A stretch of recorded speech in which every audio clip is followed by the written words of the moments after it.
What are some attacks that can attack applications? What are some of those indicators of activities that you can find on applications? First, you have an injection. So injection is adding malicious commands into a program. You're adding your own. It's just like injecting a patient, right? So you're adding malicious commands. You're injecting a query, a code, something into a program. So these are situations where an attacker adds data to a program, and obviously it's untrusted data. You have, for example, code injection, where you're adding your own code into an already existing code into an app. And there are many different ways to input into an application with a SQL or more. And this usually works because of poor programming. So you have SQL injection, you have XML injection, and a few others. Another type of application attack is a buffer overflow. Buffer overflow happens when an application receives more input than it expects, and then it overrides the memory space of the application and the application crashes. So like we had previously mentioned, a buffer is a region of memory that temporarily holds data while data is being moved from one place to another. And if you can manipulate the memory, you can manipulate the application.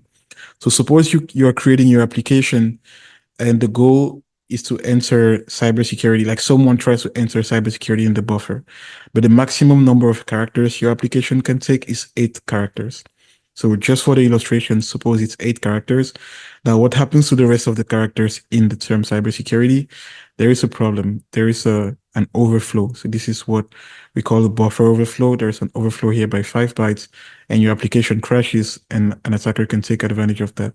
So this is the same as, you create your application where users can upload their pictures, and you don't do a good programming, and a user uploads, like you set the maximum upload to 1 megabytes, but the user is able to upload a picture of 20 megabytes, then your application will crash because of a buffer overflow.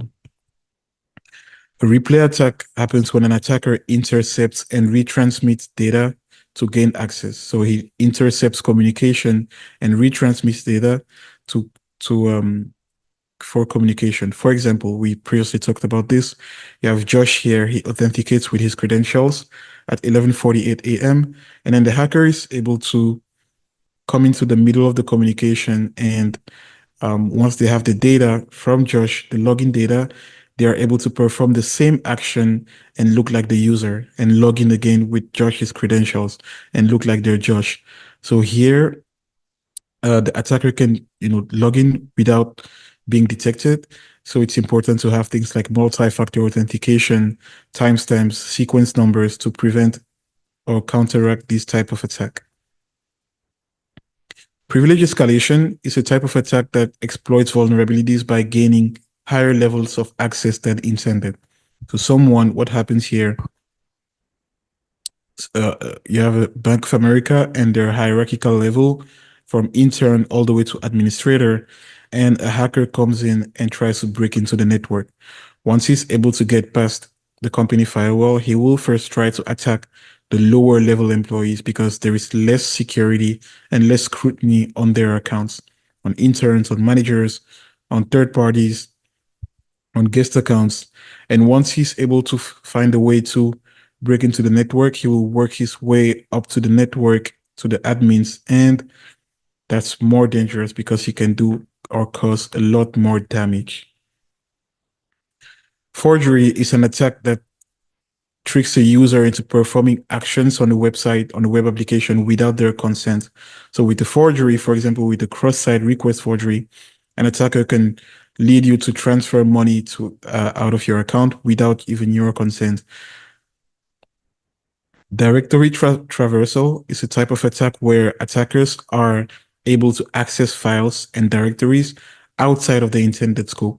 So you know how on your computer, for example, you have my documents, my pictures, my music, etc. Imagine that you share that on the website, but that an attacker can be able to get out of those documents to the parent folders. That's directory traversal. So they're traversing the directory and going all the way to the other directories that are out of scope. All right, right, guys, that concludes our course for today. Let me know what you think. Hope you enjoyed it. And make sure to follow us on all our social media platforms, which includes YouTube, Instagram, Facebook, and TikTok. Of course, do not forget to order our awesome Amazon flashcards that you can get for just $15, and they're awesome because they help you study.